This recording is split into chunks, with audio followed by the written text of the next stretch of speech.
제 인생에서 가장 든든하다고 믿었던 사람이 가장 무서운 사람이 될 줄은 몰랐습니다. 안녕하세요. 저는 김순덕입니다. 올해 66살이고 시장에서 반찬 가게를 운영하고 있습니다. 30년을 새벽 4시에 일어나 반찬을 만들었습니다. 서서 일하느라 무릎은 망가지고 허리는 굽었습니다. 남편 없이 혼자 아들 하나 키우느라 하루도 쉬지 않았습니다. 안 먹고 안 쓰고 모은 돈이요. 5천, 거기에 돌아가신 어머니가 남겨주신 8천만 원을 보태서 드디어 제 이름으로 된 다가구 주택을 샀습니다. 시장 안반찬 가게 점포도 제 명의였습니다. 그런데 그날 보건소 직원이 화면을 보더니 표정이 굳어지며 말했습니다.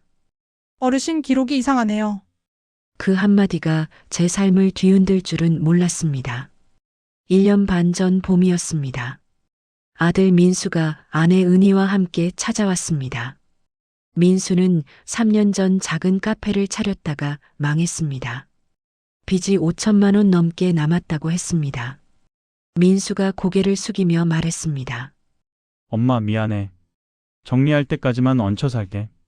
얼굴은 헬쑥했고 눈가에는 다크서클이 내려앉아 있었습니다. 며느리 은희가 제 손을 꼭 잡았습니다. 어머니 정말 죄송해요. 금방 나갈게요. 제가 일자리 알아보고 있어요. 은희는 41살이었습니다. 요양보호사 자격증이 있다고 했습니다. 요양원에서 몇 년 일했다고 했습니다. 말투는 부드러웠고 웃는 얼굴이 선해 보였습니다. 저는 아들이 힘들어하는 모습을 차마 외면할 수 없었습니다. 괜찮아. 가족인데 뭘. 같이 살자. 고맙습니다, 어머니. 은희가 환하게 웃었습니다. 처음 몇 달은 평온했습니다. 은희는 집안일을 도맡아 했습니다. 설거지를 하고 빨래를 했습니다. 제가 시장에서 돌아오면 저녁을 차려놨습니다. 어머니 오늘 힘드셨죠? 제가 다 해놓을게요. 고마워. 며느리 덕분에 편하네. 에이, 당연한 거죠. 은희는 부엌 일도 척척 해냈습니다. 반찬 만드는 것도 도왔습니다. 손이 빨랐고 깔끔했습니다. 민수는 매일 구인 광고를 보며 이력서를 넣었습니다. 면접을 보러 다녔지만 번번이 떨어졌습니다. 40이 넘은 나이에 경력이 애매하다는 이유였습니다. 엄마 미안해 나 때문에 폐만 끼치네. 아니야. 천천히 찾아봐. 급할 거 없어. 저는 아들을 다독였습니다. 그런데 석 달쯤 지났을 때부터 이상한 일들이 생기기 시작했습니다. 어느 날 아침 은희가 부엌으로 뛰어들어오더니 가스레인지 불을 껐습니다. 어머니 가스불 켜놓고 나가셨어요? 응? 내가 껐는데. 아니에요, 불 켜져 있었어요. 위험해요. 내가 분명히 껐는데. 어머니 제가 방금 봤어요. 은희는 걱정스러운 표정을 지었습니다. 저는 고개를 갸우뚱했습니다. 분명히 불을 껐다고 기억했는데 제가 잘못 본 걸까요? 이틀 후 냉장고 문이 활짝 열려 있었습니다. 어머니 냉장고 문 열려 있었어요. 김치 다 말라버릴 뻔했어요. 내가 열어뒀나? 괜찮아요. 나이 드시면 그럴 수 있어요. 은희는 웃으며 말했지만 저는 마음이 불편했습니다. 일주일 후에는 제가 늘 놔두는 혈압약 봉지가 거실 탁자 위에 있었습니다. 저는 분명히 안방 서랍에 넣어뒀습니다. 어머니 약 여기 왜 놔두셨어요? 나 안방에 뒀는데. 아니에요, 여기 있었어요. 저는 점점 혼란스러워졌습니다. 그 후로도 비슷한 일들이 계속 이어졌습니다. 가게 물건 배치가 바뀌어 있었습니다. 김치통이 왼쪽에서 오른쪽으로 옮겨져 있었고 멸치볶음이 앞줄에서 뒷줄로 밀려나 있었습니다. 나 오늘 물건 안 옮겼는데. 저는 혼잣말을 했습니다. 가게 옆에서 떡볶이집 하는 정수기가 말했습니다. 언니 아까 며느리 왔다 갔던데. 혹시 며느리가 정리한 거 아니야? 은희가 왔다고? 응, 1시간 전에 왔다가 금방 갔어. 저는 고개를 끄덕였습니다. 은희가 정리를 도와준 모양이었습니다. 하지만 왜 말도 없이 했을까요? 은희는 저를 더욱 세심하게 챙기기 시작했습니다. 어머니 약 드셨어요? 어머니 오늘 날씨 추운데 따뜻하게 입으세요. 어머니 점심 드셨어요? 제가 도시락 싸드릴게요. 처음엔 고마웠습니다. 며느리가 이렇게 살갑게 대해주는 게 기뻤습니다. 그런데 점점 은희의 관심이 제 통장과 서류 쪽으로 쏠리는 게 느껴졌습니다. 어머니 통장 어디 두셨어요? 정리 좀 해드릴게요. 아니야. 내가 할게. 에이 어머니. 며느리가 도와드리는데 왜 그러세요? 나중에 보여줄게. 어머니 요즘 깜빡깜빡 하시잖아요. 제가 관리해드릴게요. 은희는 웃었지만 눈빛은 차가웠습니다. 며칠 후에는 집 서류를 찾았습니다. 어머니 이 집 등기부등본 어디 있어요? 왜? 아, 그냥 정리 좀 하려고요. 요즘 서류 정리 안 하면 나중에 복잡해지잖아요. 나중에 줄게. 어머니 제가 요양원에서 일할 때 봤는데요. 어르신들 서류 관리 안 하면 나중에 문제 생겨요. 괜찮아. 내가 알아서 해. 저는 단호하게 말했습니다. 은희의 표정이 순간 굳었습니다. 하지만 금방 웃으며 말했습니다. 네, 알겠어요. 그 무렵부터 민수의 행동도 이상해졌습니다. 민수는 자주 늦게 들어왔습니다. 전화가 오면 방으로 들어가 문을 닫고 작은 목소리로 통화했습니다. 누구야? 아, 친구. 무슨 친구? 그냥 옛날 친구. 민수는 눈을 피했습니다. 저녁을 먹을 때도 멍하니 앉아 있었습니다. 숟가락을 들었다 놨다를 반복했습니다. 한숨을 자주 쉬었습니다. 민수야, 무슨 일 있어? 아니, 아무것도. 엄마한테 말해봐. 엄마는 신경 쓰지 마. 내가 알아서 할게. 민수는 더 이상 말하지 않았습니다. 어느 날 밤 저는 화장실에 가려고 일어났습니다. 복도를 지나는데 민수 방에서 작은 목소리가 들렸습니다. 그래, 알았어. 조금만 기다려. 곧 해결할게. 민수의 목소리는 다급했습니다. 걱정하지 마. 방법이 있어. 저는 가슴이 철렁했습니다. 무슨 일이 있는 걸까요? 넉 달쯤 지났을 때 은희가 밝게 웃으며 말했습니다. 어머니 내일 보건소 가요. 보건소? 왜? 건강검진 받으러요. 어머니 나이에 정기검진 받아야죠. 나 괜찮은데. 어머니 미리미리 체크해야 해요. 제가 요양원에서 일할 때 봤는데요. 어르신들 건강검진 안 받다가 나중에 큰일 나는 경우 많았어요. 그래도 어머니 저를 봐서라도 가주세요. 제가 걱정돼서 그래요. 은희는 제 손을 꼭 잡았습니다. 눈물까지 글썽였습니다. 저는 차마 거절할 수 없었습니다. 알았어. 갈게. 감사합니다, 어머니. 다음 날 오전 은희와 함께 보건소로 갔습니다. 보건소는 집에서 걸어서 10분 거리였습니다. 은희가 제 팔을 잡으며 천천히 걸었습니다. 어머니 천천히 가요. 응. 보건소 안은 사람들로 붐볐습니다. 대부분 나이 든 어르신들이었습니다. 어머니 여기 앉아 계세요. 제가 접수할게요. 은희는 저를 의자에 앉히고 창구로 갔습니다. 저는 멀리서 은희를 지켜봤습니다. 은희는 직원과 무언가 이야기를 나눴습니다. 직원이 고개를 끄덕였습니다. 은희가 서류를 내밀었습니다. 잠시 후 직원이 저를 불렀습니다. 김순덕 어르신 이쪽으로 오세요. 저는 창구 앞에 앉았습니다. 어르신 주민번호 확인 좀 할게요. 네. 저는 주민번호를 불렀습니다. 직원은 컴퓨터 화면을 보더니 손가락으로 마우스를 움직였습니다. 화면을 위아래로 스크롤했습니다. 표정이 점점 굳어졌습니다. 잠깐만요. 직원은 옆에 있던 다른 직원을 불렀습니다. 이것 좀 봐봐. 두 사람은 화면을 보며 작은 목소리로 이야기를 나눴습니다. 표정이 심각했습니다. 저는 가슴이 두근거렸습니다. 무슨 문제가 있는 걸까요? 어르신 상담실로 잠시 오시겠어요? 왜요? 무슨 문제 있어요? 아니에요. 그냥 확인할 게 있어서요. 직원의 목소리는 조심스러웠습니다. 저는 자리에서 일어났습니다. 은희도 따라 일어났습니다. 어머니, 저도 같이 갈게요. 은희가 제 팔을 잡았습니다. 직원이 손을 들어 막았습니다. 보호자분은 밖에서 잠시 기다려주세요. 왜요? 저도 들어가야죠. 어르신 개인정보 확인이라. 보호자는 잠시 밖에 계셔야 해요. 은희의 얼굴이 순간 굳었습니다. 눈빛이 날카로워졌습니다. 알겠습니다. 은희는 억지로 웃으며 복도에 남았습니다. 상담실은 작고 조용했습니다. 직원이 문을 닫고 저를 마주보며 앉았습니다. 어르신 기록이 좀 이상하네요. 기록이요? 네. 어르신 기록에 치매 진단서가 등록되어 있어요. 저는 귀를 의심했습니다. 치매 진단서요?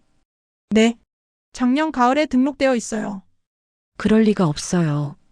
저는 치매 진단받은 적 없는데요. 직원은 화면을 돌려 보여줬습니다. 네. 올해 2월 15일자로 진단서가 등록되어 있어요.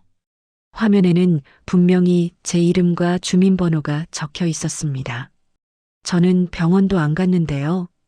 혹시 보호자분이 대리로 받으신 건 아닐까요? 아니에요. 저는 아무것도 모르는 일이에요.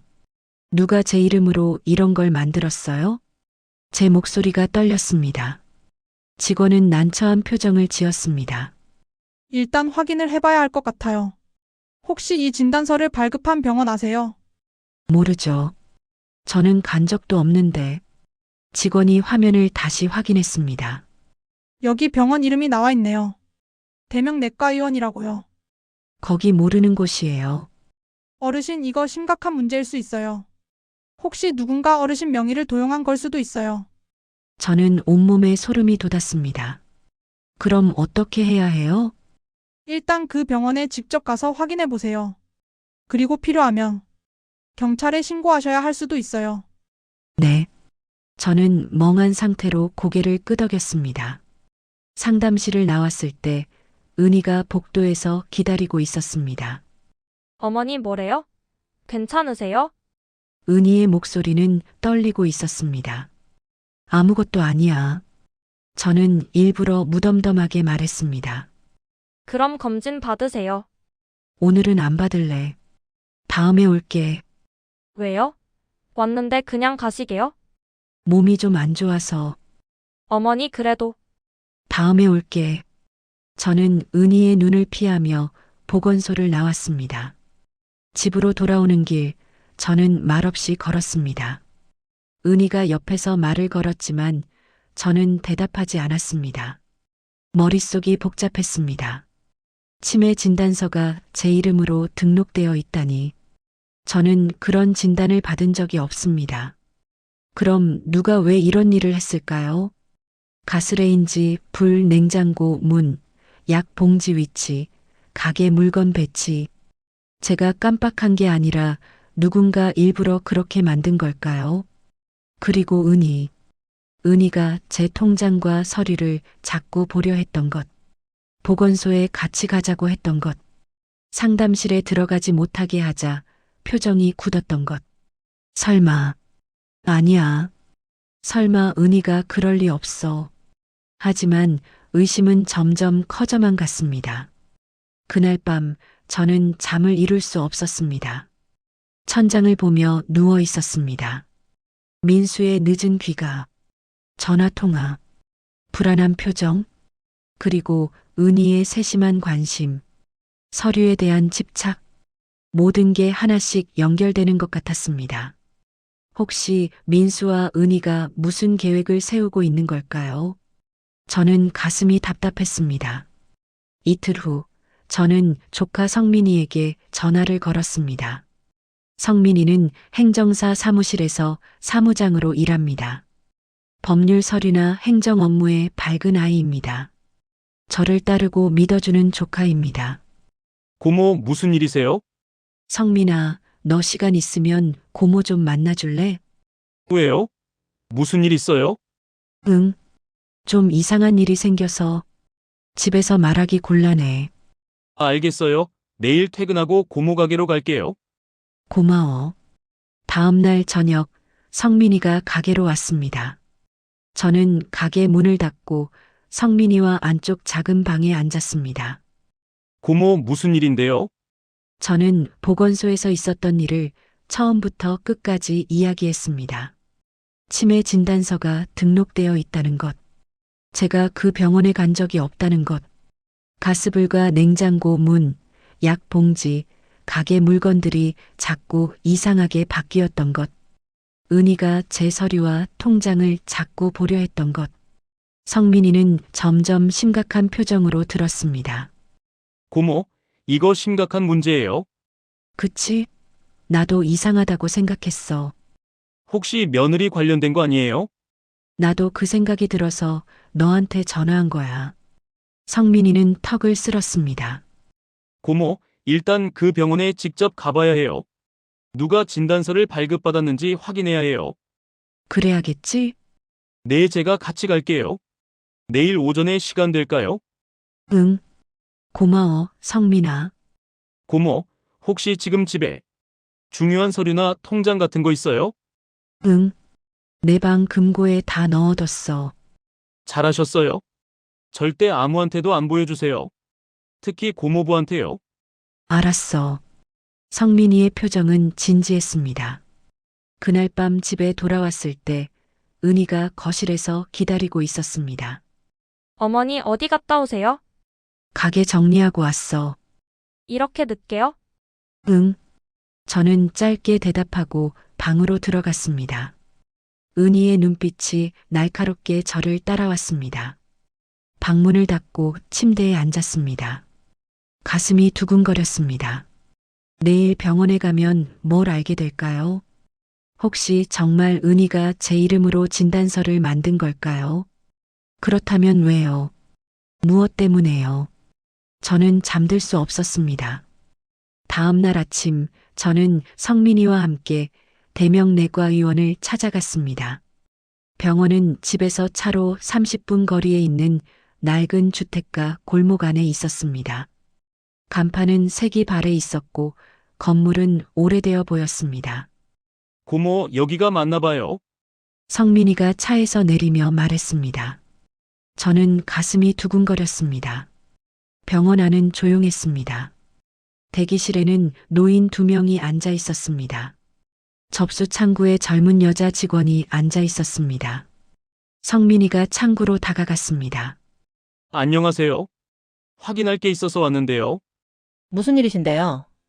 이분이 여기서 치매 진단을 받으셨다고 기록에 나와 있는데 본인은 이 병원에 온 적이 없다고 하세요. 직원은 당황한 표정으로 저를 쳐다봤습니다.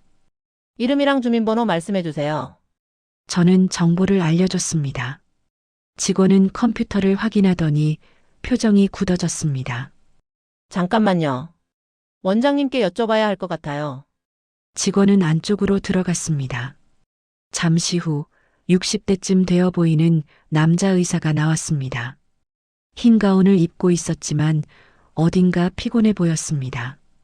어르신, 여기 오신 기억 없으세요? 네. 저는 처음 와봐요. 의사는 난처한 표정을 지었습니다. 이상하네요. 기록에는 분명히 진료 기록이 있는데요. 성민이가 끼어들었습니다. 혹시 데리러 오신 분 있었나요? 의사는 잠시 생각하더니 고개를 끄덕였습니다. 아, 맞아요. 보호자가 데리러 오셨어요. 어르신이 거동이 불편하다고 하셨어요. 보호자가 누구였는지 기억나세요? 글쎄요, 워낙 오래전 일이라. 의사는 기록을 다시 확인했습니다. 보호자 이름이 박은이라고 나와 있네요. 저는 그 순간 온몸이 얼어붙었습니다. 박은희, 제 며느리였습니다. 성민이가 저를 돌아보며 눈빛으로 신호를 보냈습니다. 침착하라는 뜻이었습니다. 혹시 그때 진단서 발급하신 과정 기억나세요? 의사는 난처하게 웃었습니다. 솔직히 말씀드리면 그때 상황이 좀 애매했어요. 애매하다니요?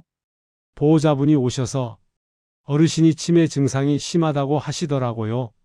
집에서 가스불 켜놓고 나가고 약도 까먹고 길도 잃어버린다고요. 그래서 요양시설 입소 때문에 진단서가 급하게 필요하다고 하셨어요. 저는 입술을 깨물었습니다. 그래서 발급해 주신 거예요? 성민이의 목소리가 차갑게 식었습니다. 의사는 머리를 극적였습니다. 제가 잘못했습니다. 사실 본인 확인을 제대로 안 했어요. 보호자분이 워낙 간절하게 부탁하셔서 그건 불법 아닌가요? 죄송합니다. 정말 죄송합니다. 의사는 고개를 숙였습니다. 성민이가 차갑게 말했습니다. 이 진단서 때문에 고모가 얼마나 고생하시는지 아세요? 보건소 기록에 치매 환자로 등록되어 있어요. 정말 죄송합니다. 제가 어떻게 해드리면 될까요? 일단 이 진단서가 잘못 발급되었다는 확인서를 써주세요. 그리고 보호자가 왔을 때 상황을 상세하게 기록해 주세요. 알겠습니다. 바로 준비하겠습니다. 의사는 안으로 들어갔습니다. 병원을 나올 때 저는 다리에 힘이 풀렸습니다. 성민이가 제 팔을 잡아줬습니다. 고모, 괜찮으세요? 성민아, 은희가 내 이름으로 진단서를 만든 거야. 네, 확실해요.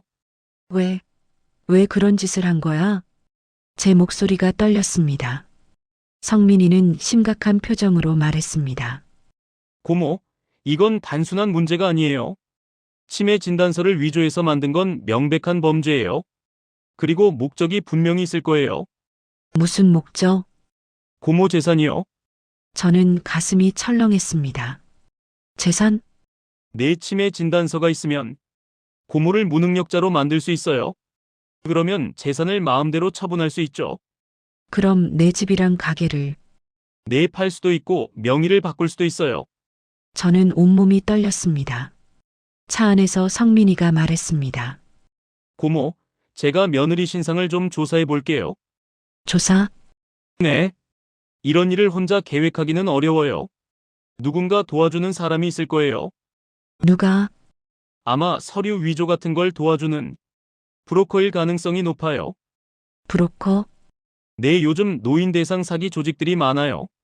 치매 진단서 위조해서 재산 빼돌리는 수법이요. 저는 등골이 오싹했습니다. 그럼 은희가 사기꾼이란 말이야? 확실하진 않지만 가능성이 높아요. 제가 확인해 볼게요. 그날 저녁 집에 돌아왔을 때 민수가 현관에서 저를 기다리고 있었습니다. 엄마 어디 갔다 왔어? 가게 갔다 왔어. 이렇게 늦게? 응. 저는 민수의 눈을 피했습니다. 민수는 뭔가 말하려다가 입을 다물었습니다. 은희가 부엌에서 나왔습니다. 어머니 저녁 드세요. 제가 해놨어요. 아니야. 배불러. 어머니 왜 이러세요? 요즘 밥도 잘 안 드시고. 괜찮아. 피곤해서 그래. 저는 방으로 들어가 문을 닫았습니다. 문틈으로 은희와 민수가 작은 목소리로 이야기하는 소리가 들렸습니다. 뭔가 이상해. 어머니가 요즘 나를 피해. 은희의 목소리였습니다. 엄마가 피곤하신가 봐. 아니야, 분명히 뭔가 알아챈 것 같아. 설마. 우리 조심해야 해. 저는 가슴이 두근거렸습니다. 이틀 후 성민이에게서 전화가 왔습니다. 고모 만나야 할 것 같아요. 중요한 걸 알아냈어요. 뭔데? 전화로는 곤란하고요. 내일 사무실로 오실 수 있어요? 응. 알았어. 다음 날 저는 성민이 사무실로 갔습니다.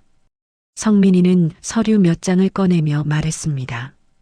고모, 며느리 신상 조회해 봤어요. 뭐가 나왔어? 박은희, 41살. 요양보호사 자격증은 맞아요. 그런데 문제는 과거 이력이에요. 성민이는 서류를 넘겼습니다. 5년 전에 다른 노인 가정에서 일하다가 금전 문제로 고소당한 적이 있어요. 금전 문제? 네.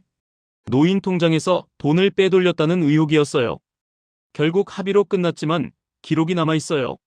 저는 손이 떨렸습니다. 그리고 이것 좀 보세요. 성민이는 또 다른 서류를 보여줬습니다. 며느리 통화 기록 중에 자주 연락하는 번호가 있어요. 이 번호 주인을 찾아봤더니 서류 위조 전과가 있는 사람이에요. 서류 위조? 네. 진단서, 등기부등본, 인감증명서 같은 거 위조하는 브로커예요. 저는 입술을 깨물었습니다. 그럼 은희가 그 사람이랑 짜고 내 재산을 노린 거야? 가능성이 매우 높아요. 성민이의 목소리는 단호했습니다. 그리고 고모, 한 가지 더 있어요. 뭔데? 민수 형 빚이 생각보다 많아요. 5천만 원이 아니라 거의 1억 가까이 돼요. 1억? 네. 카페 망하고 나서 대출을 여러 군데서 받았어요. 그리고 사채까지 손댔어요. 저는 머리가 지끈거렸습니다. 그럼 민수도 알고 있는 거야? 확실하진 않아요. 하지만 며느리가 형을 빚으로 조종하고 있을 가능성이 있어요. 저는 눈물이 났습니다. 민수가 내 아들이 고모, 일단 침착하셔야 해요. 지금 중요한 건 고모 재산을 지키는 거예요. 어떻게 해야 해? 성민이는 잠시 생각하더니 말했습니다. 고모 연기하셔야 해요. 연기. 내 치매 연기요. 저는 성민이를 멍하니 바라봤습니다. 치매 연기를 하라고? 네. 며느리가 고모를 치매 환자로 만들려고 했잖아요. 그럼 우리도 그 계획에 올라타는 척하는 거예요. 무슨 말이야? 고모가 치매인 척하면서 며느리부가 무슨 계획을 세우는지 지켜보는 거예요. 그리고 결정적인 순간에 함정에 빠뜨리는 거죠. 저는 성민이의 말을 천천히 이해했습니다. 그럼 나는 치매 환자처럼 행동하고 은희가 뭘 하려는지 지켜보라는 거지? 네. 그리고 증거를 모으는 거예요. 녹음기도 준비하고요.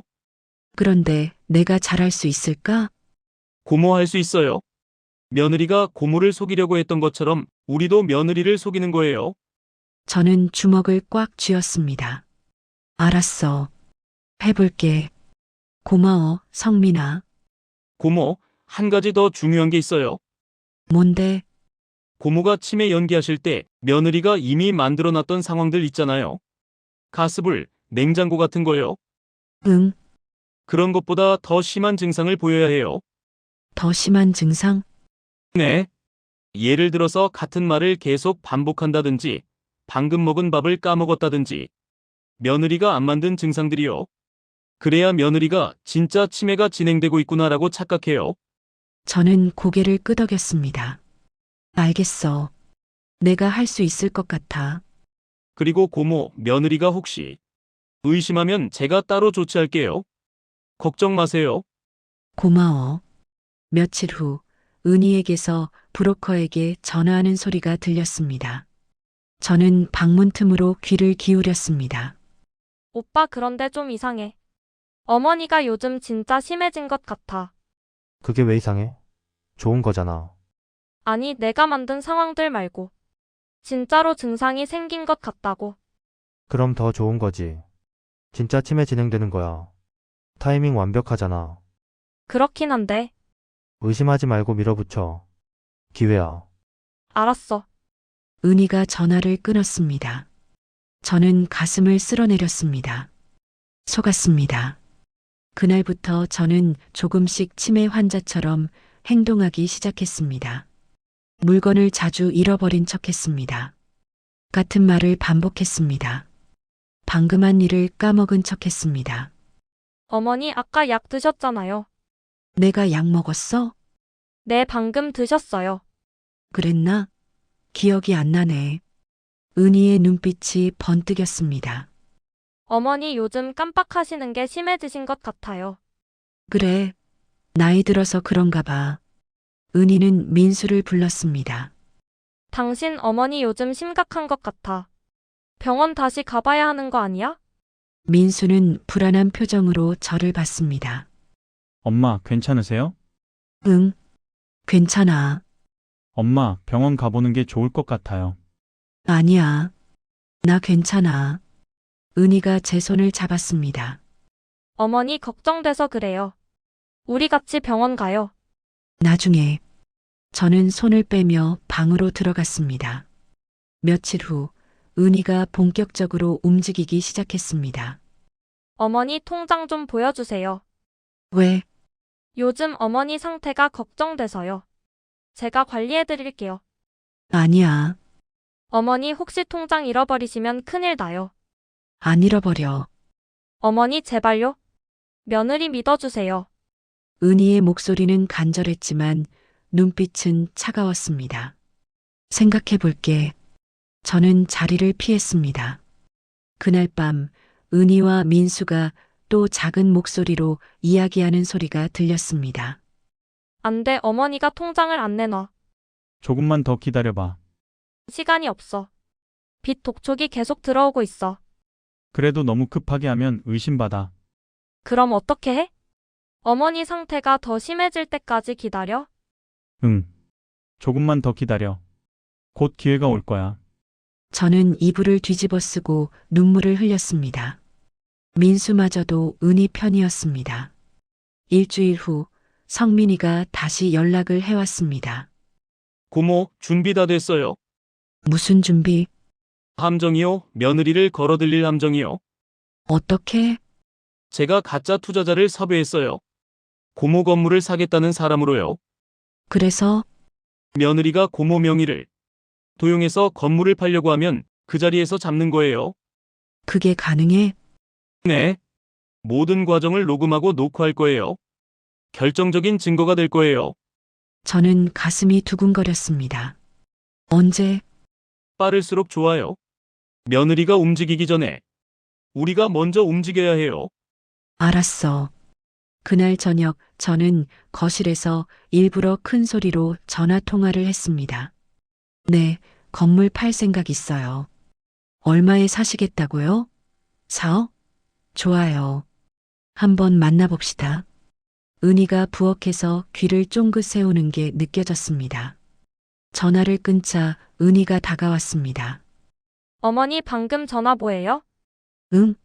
무슨 전화? 건물 판다고 하셨잖아요. 내가 그랬어?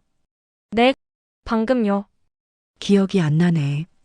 은희의 눈빛이 빛났습니다. 어머니 그 사람 누구예요? 누구긴 누구야. 건물 사겠다는 사람이지. 어머니 혼자 그런 결정하시면 안 돼요. 제가 도와드릴게요. 괜찮아. 어머니 사기꾼일 수도 있어요. 제가 같이 만나볼게요. 저는 일부러 짜증을 냈습니다. 알았어. 내가 알아서 해. 은희는 환하게 웃었습니다. 감사합니다, 어머니. 제가 잘 처리해드릴게요. 그날 밤 은희는 전화기를 들고 밤늦게까지 통화했습니다. 저는 방에서 그 소리를 들으며 주먹을 꽉 쥐었습니다. 이제 시작입니다. 이틀 후 약속한 날이 되었습니다. 성민이가 준비한 가짜 투자자는 50대 중반의 점잖아 보이는 남자였습니다. 성민이 사무실 단골 고객으로 부동산 투자를 하는 사람이었습니다. 고모, 걱정 마세요. 이분이 완벽하게 연기해 주실 거예요. 고맙습니다. 저는 떨리는 목소리로 인사했습니다. 우리는 작은 카페를 예약했습니다. 성민이는 카페 곳곳에 작은 녹음기와 카메라를 설치했습니다. 고모는 그냥 멍하니 앉아 계시기만 하면 돼요. 치매 환자처럼요. 알았어. 그리고 계약서에 도장 찍으라고 하면 절대 찍지 마세요. 제가 막을 거예요. 응. 제 손은 계속 떨렸습니다. 오후 2시 은희가 저를 데리고 카페에 도착했습니다. 어머니 여기에요. 은희는 환하게 웃으며 저를 안내했습니다. 투자자가 자리에서 일어나 인사했습니다. 안녕하세요. 김순덕 어르신이시죠? 네. 저는 일부러 멍한 표정을 지었습니다. 어르신 건물 매매 건으로 연락드렸습니다. 제가 4억에 매입하고 싶은데요. 4억? 저는 중얼거렸습니다. 은희가 재빨리 끼어들었습니다. 어머니는 요즘 상태가 좀 안 좋으셔서요. 제가 대신 이야기 나눌게요. 아, 그러시군요. 투자자는 이해한다는 듯 고개를 끄덕였습니다. 은희가 가방에서 서류를 꺼냈습니다. 여기 계약서 준비했어요. 확인해 보세요. 투자자가 서류를 펼쳐보았습니다. 저는 은희를 슬쩍 쳐다봤습니다. 은희의 얼굴에는 긴장과 기대가 섞여 있었습니다. 그때 카페 문이 열리며 낯선 남자가 들어왔습니다. 40대 초반쯤 되어 보이는 남자였습니다. 얼굴은 날카로웠고 눈빛은 차가웠습니다. 은희가 그 남자를 보더니 눈빛으로 신호를 보냈습니다. 남자는 우리 테이블 옆에 앉았습니다. 성민이가 제 귀에 작은 목소리로 속삭였습니다. 고모, 저 남자가 브로커예요. 저는 고개를 살짝 끄덕였습니다. 투자자가 서류를 보다가 말했습니다. 그런데 이 계약서 소유주 본인 서명이 필요한데요. 네, 어머니가 직접 하실 거예요. 은희가 제게 펜을 내밀었습니다. 어머니 여기 서명하세요. 저는 멍하니 펜을 쳐다봤습니다. 여기. 네, 여기요. 은희가 제 손을 잡고 서명란을 가리켰습니다. 저는 일부러 손을 떨며 펜을 들었습니다. 그때 투자자가 말했습니다. 잠깐만요. 그런데 소유주분이 의사 결정 능력이 있으신 건 맞죠? 은희의 표정이 굳었습니다. 무슨 말씀이세요? 아니, 보니까 어르신 상태가 좀 안 좋아 보이셔서요. 혹시 치매 같은 진단 받으신 건 아니신지. 은희가 당황하며 말했습니다. 아, 그건. 옆에 앉아있던 브로커가 끼어들었습니다. 진단서 있습니다. 여기요. 브로커가 가방에서 서류를 꺼냈습니다. 투자자가 서류를 받아봤습니다. 이건 치매 진단서인데요. 네. 그래서 보호자인 며느리가 대리로 계약하는 겁니다. 브로커의 목소리는 자신만만했습니다. 투자자가 서류를 자세히 들여다봤습니다. 그런데 이 진단서 발급 병원이 좀 이상한데요. 대명내과의원? 여기 치매 전문 병원도 아니고. 은희와 브로커의 얼굴이 동시에 굳었습니다. 그게 그냥 동네 병원에서 받은 거예요. 은희가 변명했습니다. 치매 진단은 보통 대학병원이나 전문 병원에서 받지 않나요? 그리고 후견인 선정 같은 법적 절차는 밟으셨어요? 브로커가 짜증스러운 목소리로 말했습니다. 그런 건 나중에 해도 돼요. 일단 계약부터 합시다. 아니, 그건 안 되죠. 법적으로 문제 있으면 나중에 계약 무효될 수 있어요. 투자자가 고개를 저었습니다. 은희가 다급해졌습니다. 그럼 어떻게 하면 되는데요? 일단 이 진단서가 진짜인지 확인해야죠. 진짜예요. 병원에서 정식으로 발급받은 거라고요. 은희의 목소리가 높아졌습니다. 브로커가 은희의 팔을 잡으며 작은 목소리로 말했습니다. 진정에 괜히 의심받아. 하지만 그 목소리는 카페 안에 울려 퍼졌습니다. 투자자가 날카롭게 쳐다봤습니다. 두 분 혹시 이거 위조하신 거 아니에요? 뭐라고요? 은희가 발끈했습니다. 아니, 정황이 너무 이상해서요. 치매 진단서를 들고 와서 급하게 건물 팔려고 하시고 그것도 본인 의사 확인도 제대로 안 된 상태에서요. 무슨 소리예요? 이건 합법적인 거래라고요. 은희가 소리쳤습니다. 그때 저는 자리에서 일어났습니다. 모두의 시선이 저에게 쏠렸습니다. 어머니? 은희가 당황하며 저를 쳐다봤습니다. 저는 천천히 입을 열었습니다. 은희야, 네, 어머니? 나 치매 아니야. 순간 카페 안이 조용해졌습니다. 은희의 얼굴이 하얗게 질렸습니다. 어머니 무슨 말씀을? 나 다 알아. 내가 내 이름으로 가짜 진단서 만든 것, 내 재산 빼돌리려고 한 것, 다 알아. 제 목소리는 떨렸지만 또렷했습니다. 브로커가 벌떡 일어났습니다. 뭐야, 이거? 함정이야? 그때 카페 밖에서 경찰들이 들어왔습니다. 성민이가 미리 연락해둔 것이었습니다. 서류 위조 및 재산 갈취 미수 혐의로 조사하겠습니다. 두 분 동행하시죠. 은희는 얼어붙은 채 서 있었습니다. 어머니 저는 그냥. 그냥 뭐?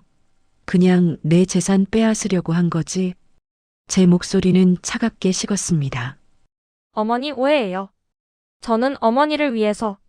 위에서 가짜 진단서 만들고 나를 치매 환자로 만들려고 한 게 나를 위한 거야? 은희는 말문이 막혔습니다. 경찰이 은희와 브로커에게 수갑을 채웠습니다. 어머니, 어머니, 은희가 울부짖었지만 저는 고개를 돌렸습니다. 경찰서에서 조사가 진행되었습니다. 성민이가 준비한 녹음 파일과 녹화 영상, 병원 확인서, 과거 사기 이력 등 모든 증거가 제출되었습니다. 은희는 결국 모든 걸 자백했습니다. 요양원에서 일하며 노인들의 재산을 노리는 방법을 배웠다고 했습니다. 브로커와 짜고 여러 집을 돌아다니며 사기를 쳤다고 했습니다. 민수의 빚을 미끼로 저를 속이려 했다고 했습니다. 검사는 은희에게 징역 3년을 구형했습니다.